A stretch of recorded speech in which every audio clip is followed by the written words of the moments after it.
সময়সীমা তো আমরা এর আগেও বলেছি, সরকার যেই টাইম ফ্রেম প্রস্তাবনা করেছে আমরা প্রাথমিকভাবে সেটাকে সমর্থন করছি, ডিসেম্বর থেকে জুন।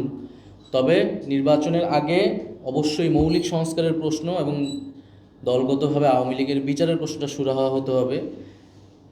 এবং সংস্কারের জন্য আমরা জুলাই সনদের কথা বলছি। নির্বাচন ক্ষেত্রে আমাদের প্রস্তাবনা আছে গণপরিষদ নির্বাচন।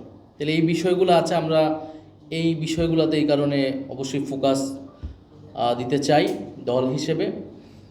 আরেকটি বিষয় হচ্ছে যে আমরা গণপরিষদ নির্বাচনের কথা বলছি, গণসংহতি আন্দোলন সংবিধান সংস্কার সভা নির্বাচন কথা বলছেন তারা।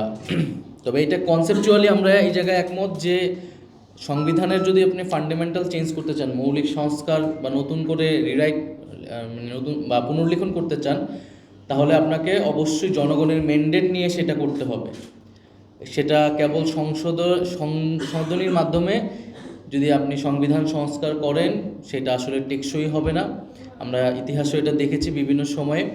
তো এই জায়গায় আমরা একমত যে সংসদে কেবল সংশোধনীর মাধ্যমে সংবিধান পরিবর্তন করার আসলে এটা টেকসই হবে না, বরং জনগণের ম্যান্ডেট নিয়ে সংবিধান পরিবর্তন করতে হবে, সংবিধানের মৌলিক পরিবর্তন।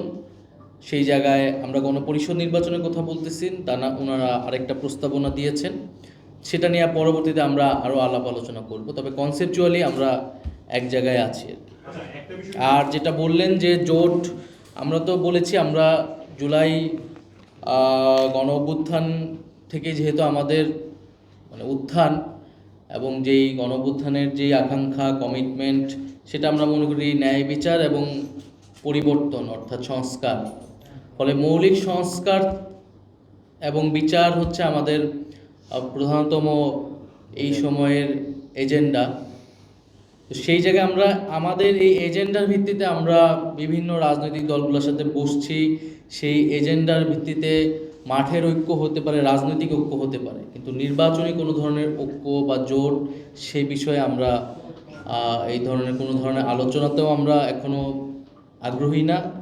এনসিপি আমরা মূলত রাজনৈতিক যে ঐক্য, ফ্যাসিবাদ বিরোধী যে ঐক্য, জুলাই গণঅভ্যুত্থানের আকাঙ্ক্ষার ভিত্তিতে যে ঐক্য, সেই ঐক্যর ভিত্তিতে আমরা আমাদের যে সংস্কার এবং বিচারের দাবিটা সেটা বাস্তবায়ন করতে চাই। আপনারা স্থানীয় সরকার নির্বাচন আগে চাচ্ছেন,